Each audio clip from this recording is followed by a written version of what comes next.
Hello दोस्तों, आप सभी का स्वागत है एनीमे की इस दुनिया में। दोस्तों, सबसे पहले आपको रामलला के विराजमान होने के लिए ढेर सारी शुभकामनाएं। चलिए अब शुरू करते हैं। तो पिछले पार्ट में हमने देखा था कि सोंग ने बाहर निकलने का तरीका पता लगा लिया था और उसका फायदा उठाकर सभी लोग बाहर चले जाते हैं और फिर आखिर में बेचारा सोंग ही बच जाता है और फिर सभी मूर्ति सोंग को काफी बुरी तरीके से मारने लगती हैं और सोंग को खत्म करने वाली होती हैं कि इससे पहले सोंग को अपने सामने एक स्क्रीन दिखती है।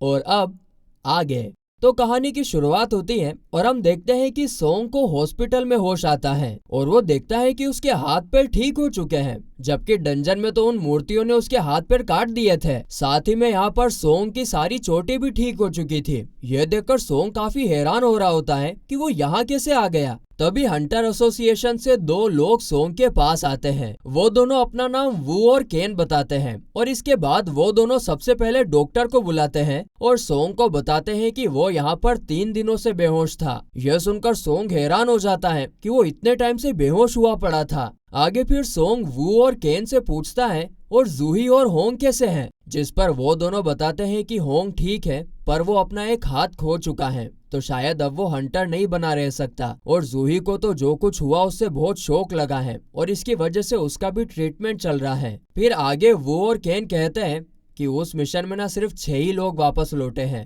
हंटर्स की जॉब हमेशा से खतरनाक तो रही है पर ऐसे हादसे बहुत कम होते हैं और जैसे ही उन्हें इस मामले के बारे में पता चला तो उन्होंने अपने व्हाइट टाइगर हंटर्स की टीम को भेजा था और उन्हें वहां से सिर्फ तुम ही मिले थे। ना तो कोई मूर्ति थी ना ही कोई टेम्पल था। जिसके बाद केन सोंग से पूछता है कि क्या उसने वहां पर सेकेंड वेकनिंग को महसूस किया है। यह सुनकर सोंग को कुछ समझ नहीं आता है कि यह क्या होता है और हमें बताया जाता है कि एक हंटर की एबिलिटी उसकी पहली बार अवेकनिंग में ही सेट हो जाती है और फिर चाहे हंटर कितनी भी मेहनत करे वो उसे इम्प्रूव नहीं कर सकता है। पर हाँ, इसी में कुछ लोग ऐसे भी होते हैं जो सेकेंड टाइम अवेकनिंग महसूस करते हैं। ये लोग काफी ज्यादा रेयर होते हैं और जब कोई हंटर सेकेंड टाइम अपनी एबिलिटी अवेकन करता है तो वो काफी ज्यादा स्ट्रॉन्ग बन जाता है, यानी कि वो ए या फिर एस लेवल का हंटर बन जाता है। अब यह सुनकर तो सोंग काफी ज्यादा खुश होता है कि क्या मैं सच में ए या एस लेवल का बन गया। तभी केन उसके सामने हंटर एबिलिटी डिटेक्टर निकालता है और उसे सोंग के सामने रख देता है। सोंग काफी एक्साइटमेंट के साथ उस डिटेक्टर पर हाथ रखता है। केन यहाँ पर यह भी बताता है कि जो लोग बचकर आए हैं वो बता रहे थे कि वो मूर्तियां काफी आसानी से सभी हंटर्स को मार रही थी और इसका मतलब तो यही है कि वो काफी ज्यादा स्ट्रॉन्ग डीमन रहे होंगे और अगर ऐसी जगह से कोई बचकर आ रहा है तो वो ए या एस रैंक का हंटर तो जरूर होगा और इसीलिए सबको लगता है कि सोंग ने जरूर से जरूर सेकेंड टाइम अवेकन करा होगा। लेकिन ऐसा नहीं होता है क्योंकि सोंग का स्कोर सिर्फ और सिर्फ 10 आता है जो कि एक ई रैंक के हंटर का होता है। अब ये देखकर वू और केन वहां से जाने लगते हैं। वू जाते हुए कह रहा था कि सोंग का स्कोर सिर्फ 10 आया है और एक ई रैंक के हंटर का स्कोर भी 70 के आसपास होता है। इसका मतलब तो यही है कि सोंग किसी आम इंसान से ज्यादा कुछ है नहीं। तभी हम सोंग को देखते हैं जो सोच रहा होता है कि उन्होंने उसे बेकार में ही खुश कर दिया, पर वो सोचता है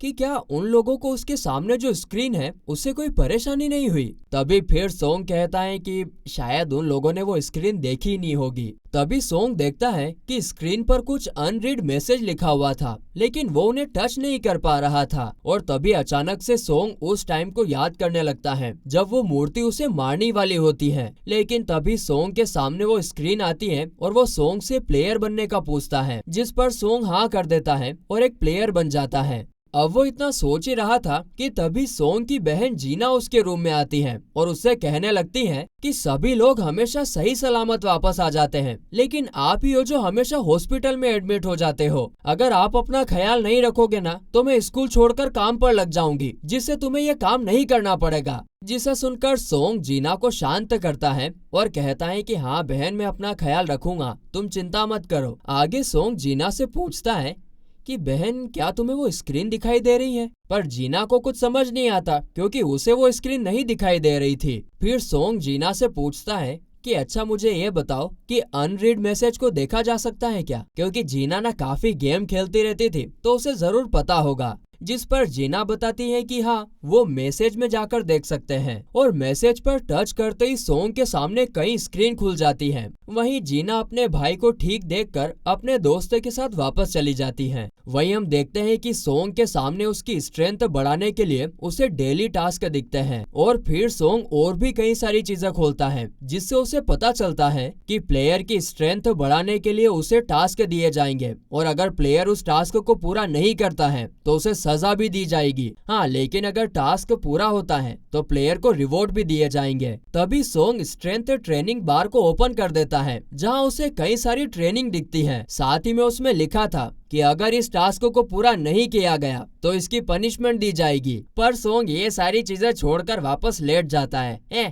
फालतू की बातें लिख रखी है। तभी सीन शिफ्ट होता है और हम हंटर ऑर्गेनाइजेशन को देखते हैं, जहां हंटर ऑर्गेनाइजेशन के हेड शाओ शाह को बता रहे थे कि उसे नेक्स्ट बी रैंक मिशन का लीडर बनाया जा रहा है, और यह मिशन नए बी रैंक हंटर के लिए एक ट्रेनिंग की तरह होगा। पर शाह यहाँ पर कहती है कि शायद वो अभी एक लीडर बनने के लिए पूरी तरीके से प्रिपेयर नहीं है, जिस पर शाओ कहते हैं कि तुमको ना सिर्फ हमेशा की तरह फाइट ही करनी है, वो लोग तुमको फाइट करता हुआ देखकर सब कुछ सीख लेंगे।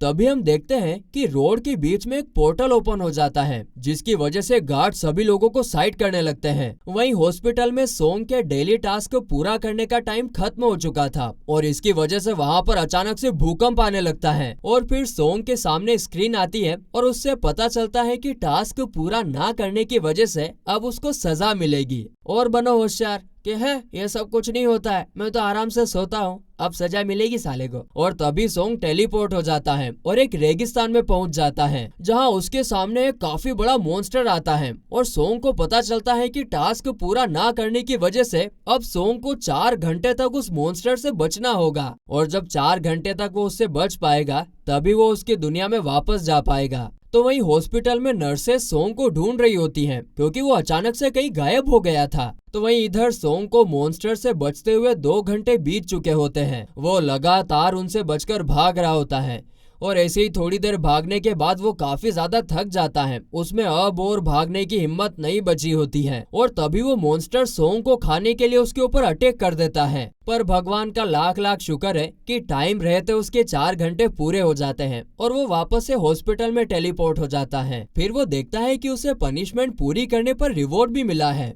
पर जब तक वो उसे देख पाता उससे पहले ही वो बेहोश हो जाता है। फिर हम कुछ दिन बाद का सीन देखते हैं, जहां सोंग अपनी बहन को अपनी ठीक होने की बात बता रहा होता है। तो वहीं दूसरी तरफ जूही को एक डी रैंक के डंजन में जाने का मिशन मिलता है, पर वो जाने से मना कर देती है। पर तभी सामने वाला बंदा जूही को सोंग के ठीक होने की बात बताता है। यह सुनकर तो जूही बहुत खुश हो जाती है और सीधा सोंग से मिलने पहुंच जाती है। तो वहीं हॉस्पिटल में पहुंचकर जूही नर्सेस को बात करते हुए सुनती है कि जब से सोंग होश में आया है तब से वो डेली ऐसी ही रनिंग कर रहा है। तो इधर सोंग अपना आज का डेली टास्क पूरा कर चुका था, और उसे कई सारी चीजें भी पता चली थी, जैसे कि फुल रिकवरी, जिससे सोंग वापस से पूरी हेल्थ में आ जाता है। साथ ही में उसे एबिलिटी पॉइंट्स भी मिलते हैं, जिसे सोंग उन एबिलिटीज में डाल सकता है जिसे वो इम्प्रूव करना चाहता है। और ये सारी बातें ना वो अपने आप को बता रहा था, जिसे सुनकर आसपास के लोग उसे घूरने लगते हैं, मानो कि वो लोग उसे पागल समझ रहे हो, और उनको देखकर सोंग भी हंसने लगता है। इसके बाद अगले दिन सोंग को एक बॉक्स मिलता है जिसमें से एक की बाहर निकलती है, और उसे नोटिफिकेशन से पता चलता है कि वो चाबी एक डंजन की है।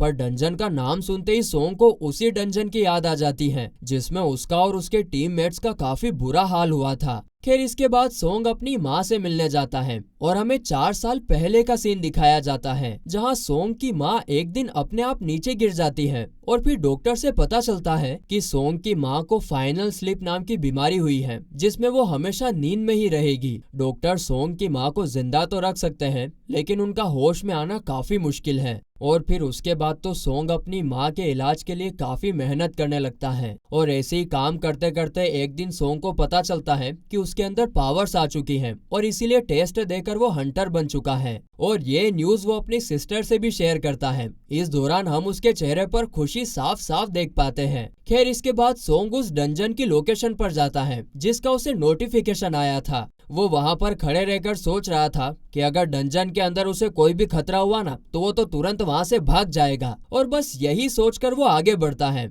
और तभी उसके सामने एक लॉक अपीयर होता है, जिसे देखकर जो चाबी उसे मिस्ट्री बॉक्स में से मिली थी वो चाबी लॉक के अंदर डालकर घुमाता है। और चाबी घुमाते से ही होता ये है कि वहाँ पर एक काफी बड़ा पत्थर का गेट बन जाता है, और फिर वो बहुत हिम्मत करके उस गेट के अंदर चला जाता है। लेकिन बेचारे की फूटी किस्मत कि गेट के अंदर जाते ही ना वो गेट बंद हो जाता है। और तभी अचानक से सोंग को ऐसा लगता है जैसे कि उसके पास से कोई लड़की गई हो, जिससे सोंग समझ जाता है कि यह डंजन बाकी डंजन से अलग है, यानी कि दूसरे डायमेंशन में है। और अब ये सब चीजें जानकर वो परेशान होने लगता है, क्योंकि उसने सोचा था कि वो वहाँ से भाग जाएगा, पर अब तो गेट बंद हो गया था। उसके इस प्लान पर तो पानी फिर गया था। तभी सोंग को नोटिफिकेशन आती है और उसे पता चलता है कि इस डंजन से निकलने के लिए उसे या तो बॉस को हराना होगा या फिर टेलीपोर्टेशन स्टोन का इस्तेमाल करना होगा। इसके बाद तो सोंग ना चाहते हुए भी आगे बढ़ने लगता है, और तभी उसके सामने 3 गोबलिन आ जाते हैं, जिन्हें देखकर तो सोंग काफी ज्यादा डर जाता है। और तभी उनमें से एक तो सोंग पर अटैक भी कर देता है,